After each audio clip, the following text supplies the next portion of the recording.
Question is for invert sugar the correct statement is R. Question क्या कह रहा है, जो इन्वर्ट शुगर के लिए गिवन ऑप्शन में कौन कौन सा ऑप्शन करेक्ट है ये आपको चूज करना है। ये क्वेश्चन जे एडवांस 2016 में पेपर 2 में पूछा गया क्वेश्चन है।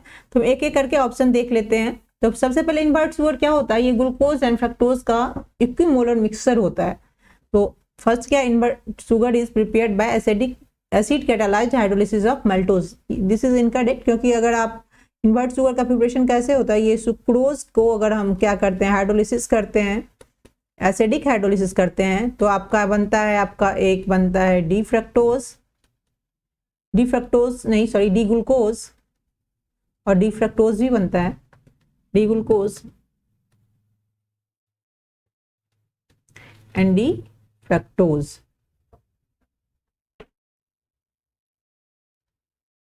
ओके, तो एक इसमें क्या होता है, डेक्स्ट्रोरोटेटरी होता है, एक आपका फ्रक्टोज क्या होता है, लेबोरोटेटरी होता है, इसलिए इसको इन्वर्ट शुगर भी कहते हैं। तो आपका इसमें 1 मोल सुक्रोज से आपका 1 मोल ग्लूकोज बनता है और 1 मोल फ्रक्टोज बनता है, इसलिए इसको इक्विमोलर कहा जाता है। 1:1 में है। तो इक्विमोलर मिक्सचर ऑफ क्या है, ग्लूकोज एंड फ्रक्टोज को इन्वर्ट शुगर कहते हैं।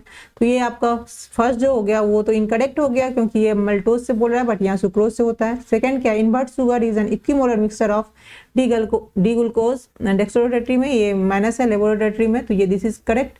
तो आपका बी क्या हो गया, करेक्ट हो गया। थर्ड क्या, specific rotation of invert sugar is -20 degree, तो ये निकाल लेते हैं फॉर्मूला से।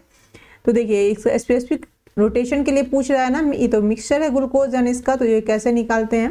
अगर किसी का आपको निकालना हो मिक्सचर का, तो हम निकालते हैं इसका मोल फ्रैक्शन जो निकालना होता है, और उसका स्पेसिफिक रोटेशन ग्लूकोज के लिए 1 ले लेते हैं, और प्लस ये फ्रक्टोज का ये मोल फ्रैक्शन और ये इसका स्पेसिफिक रोटेशन।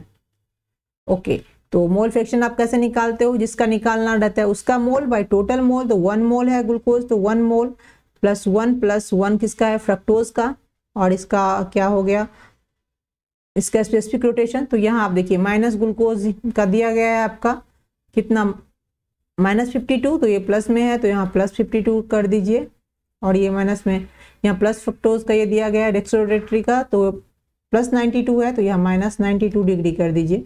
यही यहाँ वैल्यू पुट कर देंगे, तो ये आपका आ गया +52 डिग्री इसका, और इसका भी सेम हो जाएगा। 1 मोल फ्रक्टोज है, +1 एक ग्लूकोज का एंड फ्रक्टोज का, और ये कितना हो गया, -92 डिग्री। इसको आप कैलकुलेट कर लो, तो ये आपका आ जाएगा +52 -92, ये भी डिग्री बाई 2 डिग्री है। इसको आप कैलकुलेट करोगे तो ये आपका -20 डिग्री आएगा, जो आपका सी करेक्ट है।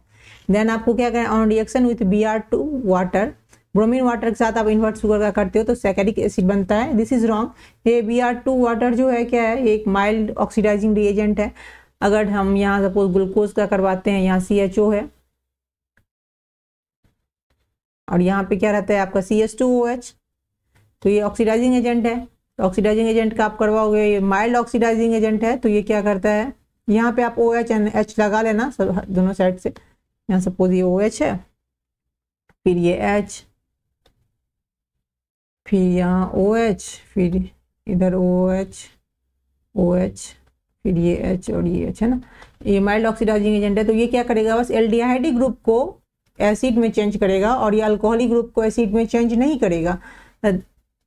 ओके, ये ऐसे ही रहेगा Br2 वाटर के साथ करवाते हैं तो ये आपका ग्लूकोनिक एसिड बन गया। सैकेरिक एसिड में क्या होता है, दोनों साइड आपको कार्बोक्सिलिक ग्रुप होना चाहिए, यहाँ भी COH होना चाहिए, वहाँ भी COH होना चाहिए, तो ये आपका ग्लूकोनिक एसिड बनता है, सैकेरिक एसिड नहीं बनता है। दैट ये डी भी इनकरेक्ट है, तो बी और सी जो है ये आपका करेक्ट आंसर है। तो this is answer. Thanks for watching.